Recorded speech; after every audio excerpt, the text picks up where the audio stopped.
Hello, good people, and welcome to my evil lair. You caught me enjoying one of my favorite drugs, caffeine. I can't wait till that kicks in a little bit. But in all seriousness, this is my favorite topical week for our course in social problems. Drugs and cannabis, divided into two separate lectures. And you will find that I uploaded the lecture slides onto BlackBoard and they are available for you. I also included an optional activity you can do where you can analyze quotes from my focus groups that I conducted with cannabis patients over this past summer. You will find in those quotes how those cannabis patients perceive medical cannabis's status outside of mainstream medicine. And I think you will find that activity enlightening and interesting. I also answered all of your special questions at the end of the cannabis lecture, including my own forays with the substance.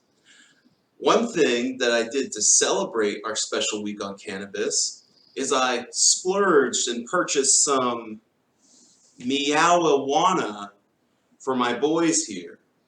And being that, I guess in cat years, they are now over the age of 21, I think it's time to turn them on to some of the good stuff.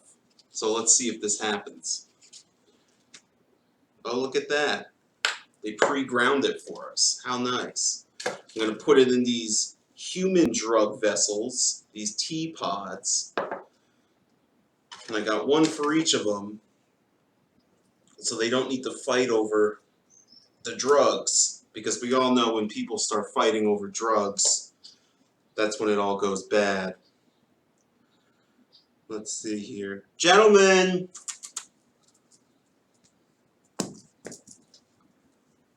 Rocky!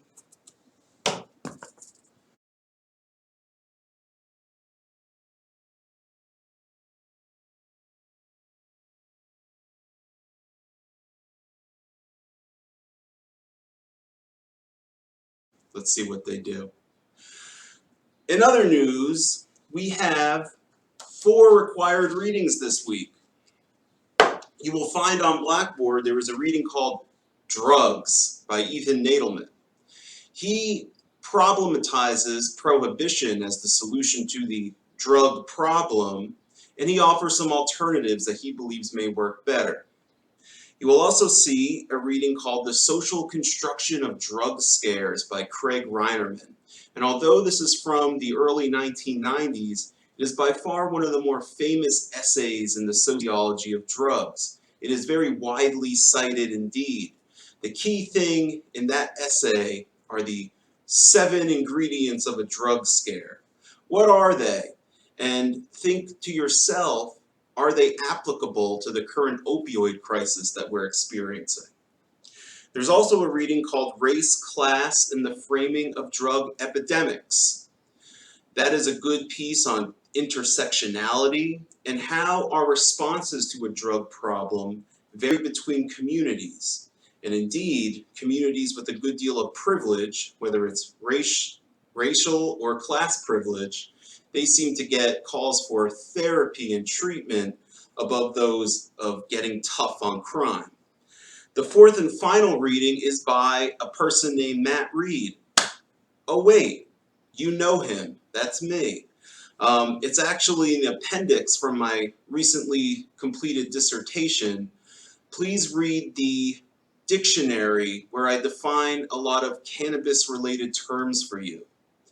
You also have the option of reading the history chapters that I included in my dissertation reading online as well. These include the history of cannabis in the United States and the history of cannabis in Michigan. These are not required for you to read, but you may find them enlightening. And by the way, if you are an enthusiast in these subjects, as I am, I recommend 2 books. One is called Smoke Signals by Martin Lee. The subtitle is A Social History of Marijuana, Medical, Recreational, and Spiritual. While it is rather thick, this book is very easy to read, it's very engaging, and it's very comprehensive in terms of the history of cannabis in the United States, with a good deal of attention to social structural factors that may have influenced things like prohibition and other developments in our laws regarding the plant. Another one that you may find interesting is called Burning Rainbow Farm: How a Stoner Utopia Went Up in Smoke. Why is this one interesting? Well, it's really a case study about a farm in southwestern Michigan and how in the early 2000s the police raided it and there was a whole mess of disasters that went on. It's a pretty good read. It's specific to Michigan and it profiles the early history of medical cannabis activism in Michigan. Rocky, you're not supposed to eat the drugs. Those are just for sniffing. And I like that book, Burning Rainbow Farm, too, because the person who owned the farm was a gay Vietnam veteran who had strong libertarian ideologies. In other words, he was certainly a character.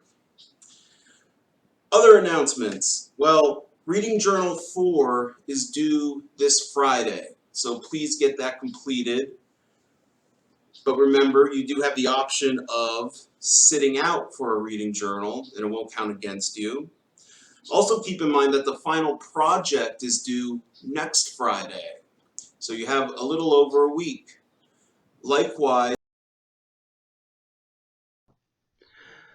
Oh, my apologies, everybody, but my good camera cut out on my 9-year-old laptop, so maybe it's time for an upgrade. So you can watch this footage of my cats entering the ravages of addiction while I complete this week's announcements, which there's only one more thing. I just wanted to conclude by saying that I posted the last 2 assignments due in our course on BlackBoard. These are both due at the end of the semester, I believe on April 23rd, and these include Reading Journal number 5, as well as an optional extra credit assignment for Exam 4. So you can get a head start on those if you'd like. And maybe look at these images as a lesson to you all to just say no to drugs. You do not want to become freeloaders who sleep 18 hours a day and never participate in household chores or contributing to family finances like these 2 bums. This is your future, should you choose to go down this path, my friends. Let that be a lesson to you all. But anyhow, I think that's all I have for you this week. Please stay safe and stay healthy, wash your hands, and just say no. So long.